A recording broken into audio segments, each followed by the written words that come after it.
My name is Aiyah Josiah-Faeduwor. I'm a dual degree student between the Department of Urban Studies and Planning and Sloan.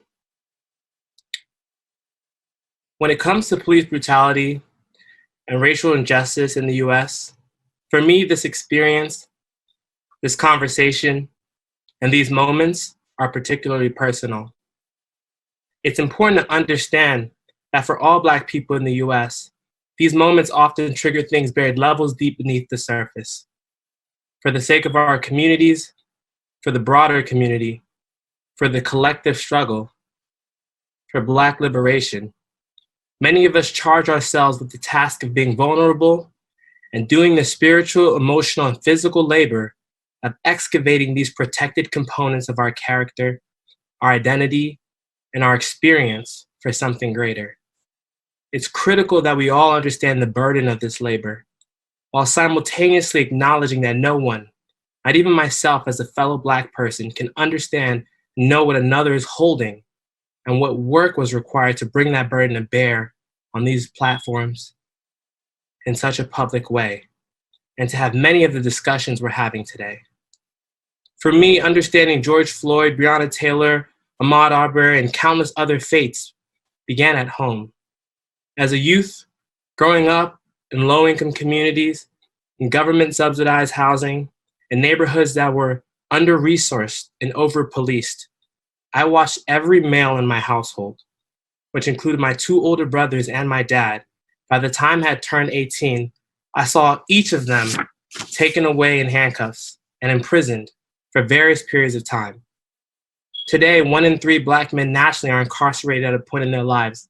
In my life as a youth, the statistic I knew was 3 out of 4, with a high likelihood that it would be 4 of 4 by the end of my life.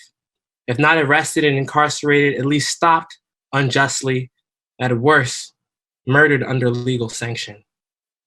I understand that this issue has many sides, has political nuances, has further details and a larger picture. And while that is true, it also isn't. None of those factors change the fact that for me, by 18, my biggest fear in life involved encounters with the police. I thus pushed myself academically, intellectually, in everywhere. In other realities, my peers in different environments pushed themselves out of a passion for tinkering with electronics or aspirations of traveling through space or making art that inspires. Not for me. I wanted to remain free and safe from what plagued my community.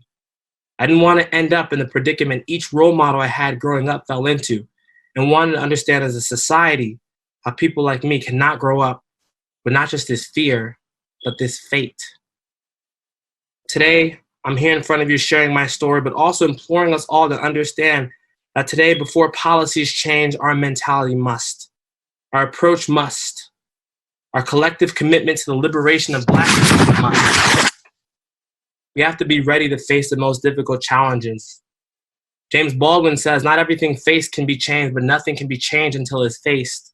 We have to ask ourselves, are we ready to hold ourselves to this task? Are we all ready to do our individual and collective parts? I'm more hopeful about this than I have ever been, but I am still worried because the time is now, and we need that support now. There are Black lives being lost in these streets, and the decisions each of us make over the next few days may impact the fate of our world for the next few generations. What will you do today?